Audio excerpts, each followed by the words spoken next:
내 영혼의 햇빛 비치니.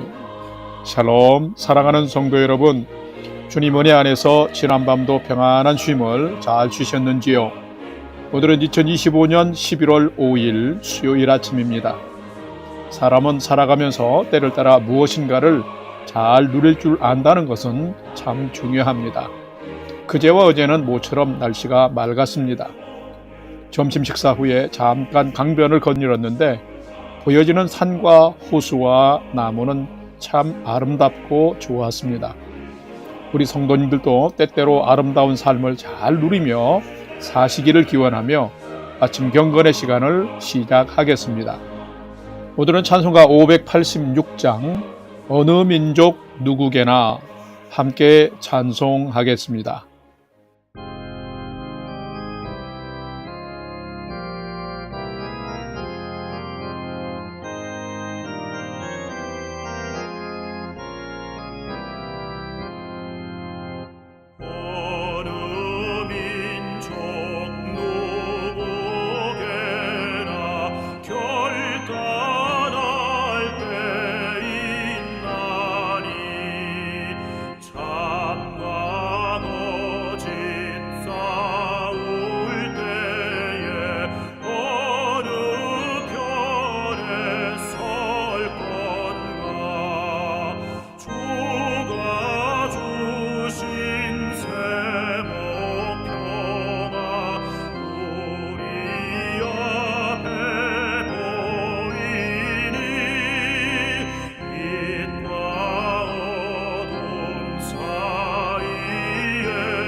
우리에게 주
다 같이 기도하겠습니다. 하나님, 오늘도 새 날을 허락해 주셔서 감사합니다.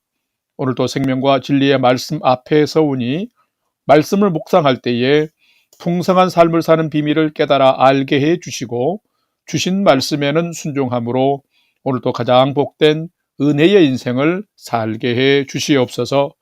예수님의 이름으로 기도드립니다. 아멘. 이제 오늘의 말씀 묵상 본문을 봉독하겠습니다. 오늘 묵상 본문은 에스라 4장 11절에서 24절의 말씀인데 11절부터 함께 봉독하겠습니다. 아닥사스다 왕에게 올린 그 글의 초본은 이러하니 강 건너편에 있는 신하들은 왕에게 아뢰나이다. 당신에게서 우리에게로 올라온 유다 사람들이 예루살렘에 이르러 이 패역하고 악한 성읍을 건축하는데 이미 그 기초를 수축하고 성곽을 건축하오니 이제 왕은 아시옵소서. 만일 이 성읍을 건축하고 그 성곽을 완공하면 저 무리가 다시는 조공과 관세와 통행세를 바치지 아니하리니 결국 왕들에게 손해가 되리이다. 우리가 이제 왕궁의 소금을 먹음으로 왕이 수치당함을 참아보지 못하여 사람을 보내어 왕에게 아뢰오니 왕은 조상들의 사기를 살펴보시면 그 사기에서 이 성읍은 패역한 성읍이라 예로부터 그 중에서 항상 반역하는 일을 행하여 왕들과 각 도에 손해가 된 것을 보시고 아실지라. 이 성읍이 무너짐도 이 때문이니이다. 이제 감히 왕에게 아뢰오니 이 성읍이 중건되어 성곽이 준공되면 이로 말미암아 왕의 강 건너편 영지가 없어지리이다 하였더라. 17절. 왕이 방백 르훔과 서기관 심세와 사마리아에 거주하는 그들 동관들과 강 건너편 다른 땅 백성에게 소설을 내리니 일러스되 너희는 평안할지어다.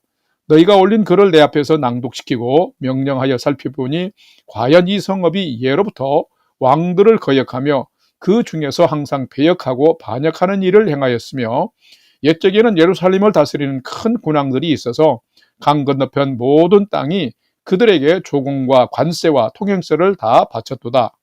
이제 너희는 명령을 전하여 그 사람들에게 공사를 그치게 하여 그 성을 건축하지 못하게 하고 내가 다시 조서 내리기를 기다리라. 너희는 삼가서 이 일에 게으르지 말라. 어찌하여 화를 더하여 왕들에게 손해가 되게 하랴 하였더라. 아닥사스다 왕의 조서 초본이 르훔과 서기관 심세와 그의 동료 앞에서 낭독되매 그들이 예루살렘으로 급히 가서 유다 사람들을 보고 권력으로 억제하여 그 공사를 그치게 하니 이에 예루살렘에서 하나님의 성전 공사가 바사왕 다리오 제2년까지 중단되니라. 아멘. 이제 오늘의 말씀 묵상을 함께 나누겠습니다. 첫 번째로 오늘 묵상 본문의 핵심 내용을 살펴보겠습니다. 오늘은 에스라서 4장 11절에서 24절 말씀을 묵상합니다. 북이스라엘은 하나님을 거역하고 불의를 행하다 아수르에게 멸망을 당했습니다.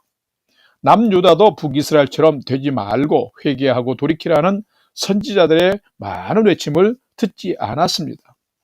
눈물의 선지자 예레미야는 돌이키지 않으면 하나님의 진노하심으로 바벨론에게 포로가 되어서 70년 만에 귀환하게 될 것을 또한 예언했습니다. 선지자들의 예언처럼 남유다는 마지막 시드기야 왕 때에 바벨론에게 멸망당하고 70년간 포로 생활을 했습니다. 또 시간이 흘러 바벨론도 신흥 제국인 바사 즉 페르시아에게 멸망을 당하고 초대왕 고레스가 70년간 포로로 고생한 이스라엘 백성들에게 너희는 너희 고향으로 돌아가 성전을 건축하라며 귀환시키는 기적 같은 일이 일어났습니다. 이것 또한 예언대로였습니다. 에스라서의 핵심은 이 70년 포로 생활 후 돌아온 백성들이 이스라엘 민족의 정체성 회복을 위해서 성전을 재건하고 절기를 회복하며 회개 운동을 한 것을 기록한 성경입니다.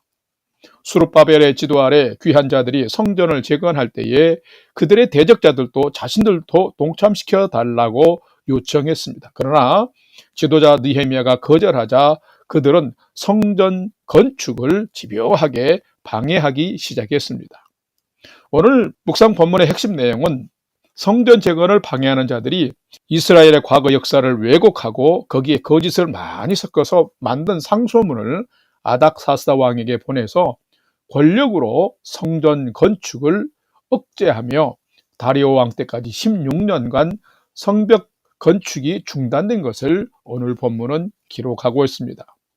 오늘 이 말씀을 묵상하면서 유다의 대적자들은 사실 왜곡과 거짓으로 하나님의 선한 일도 방해하고 중단시키는 것을 볼 수 있는데, 나는 살아가면서 어떤 사람으로 일상을 살아가고 있는지를 살피고 묵상하는 시간이 되시기를 바랍니다.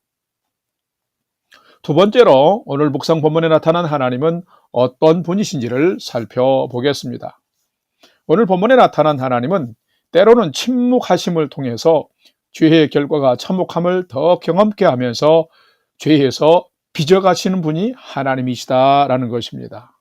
오늘 본문 에스라 4장 23절, 24절을 봉독합니다. 23절, 아닥사스다 왕의 조서 초본이 르흠과 서기관 심세와 그의 동료 앞에서 낭독되매 그들이 예루살렘으로 급히 가서 유다 사람들을 보고 권력으로 억제하여 그 공사를 그치게 하니 24절, 이에 예루살렘에서 하나님의 성전 공사가 바사왕 다리오 제2년까지 중단되니라.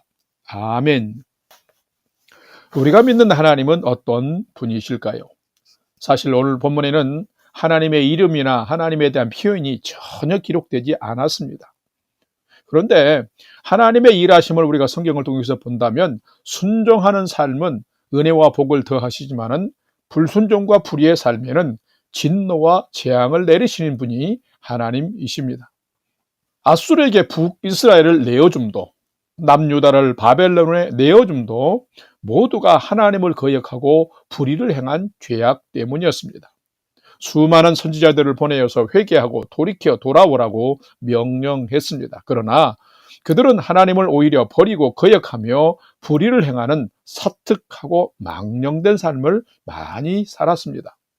영혼과 속사람이 우상과 사망으로 가득했습니다. 그럴 때 하나님은 이스라엘 백성들을 새롭게 빚으시고자 70년간 이방 나라 바벨론의 포로가 되어서 고통스럽고 참담한 삶을 살게 허락한 것입니다.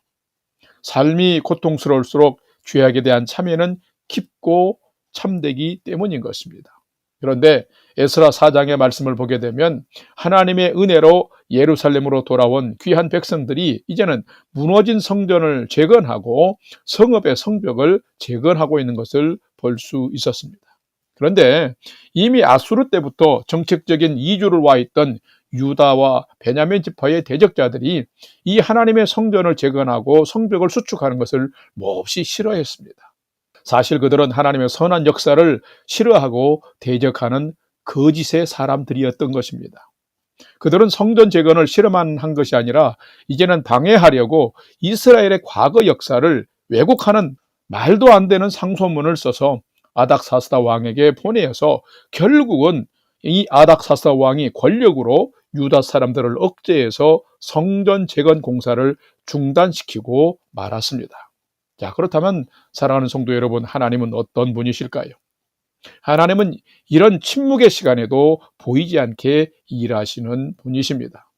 하나님은 때로는 침묵을 통해서 인간이 저질렀던 참담한 죄의 결과가 얼마나 참혹한가를 더 경험케 하면서 하나님의 백성들을 정결하게 빚어가시는 분이 우리 하나님이십니다. 죄악으로 한번 무너진 성면의 삶과 역사가 얼마나 소중한지, 그리고 무너진 그런 삶의 회복이 얼마나 어려운가를 더 몸소 체험하게 하는 시간인 것입니다. 이런 고통의 시간들을 통하여서 하나님은 죄악의 요소를 더 털어내고 믿음의 사람, 믿음의 백성으로 더 빚어가시는 분이신 것입니다.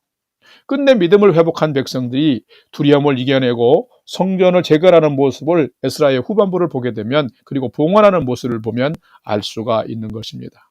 성도 여러분, 때로 어려움을 만날지라도 그 시간은 하나님이 나를 더욱 정결하게 빚어가는 시간임을 알고 날마다 순간순간마다 그리고 살아가는 일상이 더욱 믿음으로 정진하는 바른 믿음의 삶이 되시기를 주님의 이름으로 간절히 축원합니다. 세 번째로 오늘 묵상 말씀이 우리에게 주시는 교훈과 메시지를 살펴보겠습니다. 오늘 우리에게 주시는 교훈과 메시지는 참된 성도는 마귀 사탄에게 속한 사람의 방해와 힘도 큼을 알고 늘 깨어서 믿음으로 대처하며 사는 자가 참된 성도다라는 것입니다. 오늘 본문 에스라 4장 13절과 16절 말씀을 봉독합니다. 13절, 이제 왕은 아시옵소서. 만일 이 성읍을 건축하고 그 성곽을 완공하면 저 무리가 다시는 조공과 관세와 통행세를 바치지 아니하리니 결국 왕들에게 손해가 되리이다. 16절, 이제 감히 왕에게 아뢰오니 이 성읍이 중건되어 성곽이 준공되면 이로 말미암아 왕의 강 건너편 영지가 없어지리이다 하였더라. 아멘. 우리가 살아가는 이 세상은 하나님이 통치하시는 선한 모습과 마귀 사단이 조종하는 혼란스럽고 악한 모습이 공존하는 세상입니다. 세상을 살아가면서 우리는 정의와 공의 그리고 진리 편에 서는 자로 살아야 합니다. 왜냐고요? 그래야만 우리는 하나님의 선하심을 맛보아 알 수 있고 그렇게 살 수 있기 때문에 그런 것입니다. 오늘 묵상 본문을 보게 되면 하나님께서는 포로 생활에서 돌아온 귀한 자들을 성전을 재건하는 선한 역사로 인도하셨는데 우상을 섬기는 거짓된 자들은 이것을 매우 싫어하며 방해하는 것을 볼 수 있습니다. 분명 그들은 거짓의 사람들입니다. 그들은 자기들 이 목적 실현을 위해서 사실 일부와 대부분의 거짓을 교묘히 섞어서 만든 상소문을 자기 속내는 철저히 숨기고 왕에게 보내는 것을 볼 수 있습니다. 왕이요, 유다 사람들은 원래 반역 일삼는 백성들이기에 성벽을 재건하면 제국의 위험한 존재가 됩니다. 그냥 놔두면 영토도 상실하고 왕의 국고도 손해가 막 심해집니다. 우리는 왕의 소금을 먹는 자들이기에 왕이 손해보는 것이나 모욕당함을 참을 수 없습니다. 이렇게 속임수와 아첨으로 왕의 마음을 사로잡았습니다. 이처럼 거짓의 힘은 생각보다 능란하고 기활합니다. 결국 아닥사스다 왕은 왜곡된 사실과 거짓된 정보로 진실을 덮어버린 채 성전 재건 공사 중단이라는 어리석은 결정을 하고 말게 됩니다. 하나님을 믿는 성도도 때로 마귀 사단이나 거짓된 자들을 통해서 믿음의 삶의 대적과 방해를 받을 때가 있습니다. 그럴 때 성도는 어떻게 살아야 할까요? 참된 성도는 마귀 사단에게 속한 사람의 방해와 힘도 매우 큼을 알고서 깨어서 하나님의 거룩한 능력으로 대처하며 살아야 합니다. 역사의 주관자는 분명히 하나님이신데 그 하나님을 믿고 붙들고 살아야 하는 것입니다. 오늘 본문 마지막 절 24절을 보게 되면 이에 예루살렘에서 하나님의 성전 공사가 바사왕 다리오 제2년까지 중단되었다라고 기록하고 있는데 사실 이 말씀을 다르게 보면 다리오 왕 2년이 끝나고 3년 이후에는 성전 공사가 재개되었다, 다시 시작되었다라는 의미이기도 한 것입니다. 이 말씀의 의미는 하나님의 역사는 중단되지 않고 계속되어진다라는 말인 것입니다. 사랑하는 성도 여러분, 우리의 삶에는 거짓된 사람들의 영향도 있지만은 하나님의 역사는 더 크고 온전하게 계속된다는 것을 알아야 합니다. 그래서 그 믿음 안에서 포기하지 말고 끝까지 믿음으로 경주하면 우리의 심령과 우리의 삶을 감찰하시는 하나님께서 반드시 믿음과 정의와 공의 가운데 있는 자들을 승리케 하시는 것입니다. 여러분, 마귀 사단에게 속한 사람의 방해와 힘이 큰 것을 알고 두려워만 할 것이 아니라 더 크신 하나님의 능력과 권세를 믿고 믿음으로 살아가면서 하나님께서 승리케 하시는 복된 믿음의 삶을 살아가는 여러분 되시기를 주님의 이름으로 간절히 축원합니다. 다 같이 기도하겠습니다. 하나님, 저희도 세상에서 믿음으로 선한 일을 하다가 어려운 일, 마귀 사단의 방해와 대적이 있을 때 낙심하지 않고 믿음으로 주님 바라보며 최선을 다하는 성도로 살게 하여 주시옵소서. 믿음으로 최선을 다할 때 하나님의 보호하심과 우리의 믿음의 경주가 헛되지 않음을 알고 오늘 또 온전한 믿음의 경주 잘하는 성도 되게 해 주시옵소서. 이제는 우리 구주 예수 그리스도의 은혜와 하나님 아버지의 지극하신 사랑하심과 성령님의 감화 감동 교통위로 충만케 역사하심이 살면서 때론 어려움을 만날지라도 낙심하지 말고 주 안에서 오히려 더 열심히 믿음으로 행하면서 하나님께서 승리케 하시는 은혜의 삶 살아가기를 결단하는 아침 경건의 시간에 참여한 모든 성도들 머리 위에 이제로부터 영원토록 함께 하옵시기를 간절히 축원하옵나이다. 아멘. 이제 오늘 또 찬양이 연주되는 동안 오늘 주신 말씀과 기도 제목을 가지고 믿음으로 함께 기도하겠습니다. 첫 번째로 오늘 주신 말씀을 따라서 오늘 또 하나님의 자녀답게 선한 일을 행하는 자로 살게 해 주옵소서. 또한 어려움을 당할 때에도 낙심치 말고 계속 믿음으로 경주하는 자로 하나님 붙들어 주옵소서. 기도합시다. 두 번째는 오늘 하루도 살아가는 우리 성도님들의 건강을 치료해 주시고 안전을 붙잡아 주옵소서. 기도하면서 특별히 오늘부터 3일 동안 수목금 밴쿠버 교민 부흥 집회가 있게 되는데 하나님 은혜 풍성한 시간 되게 도와주시고 보내시고 세우신 강사님을 강건하게 보호해 주옵소서. 기도합시다. 마지막 세 번째는 사랑하는 부모 형제 자녀들이 오늘 또 하나님을 경외하는 최선의 믿음의 삶을 잘 살도록 인도하여 주옵소서 하고 오늘의 삶의 모든 소망도 하나님께 두고 믿음으로 5분 이상 기도하도록 하겠습니다. 다 같이 기도하겠습니다.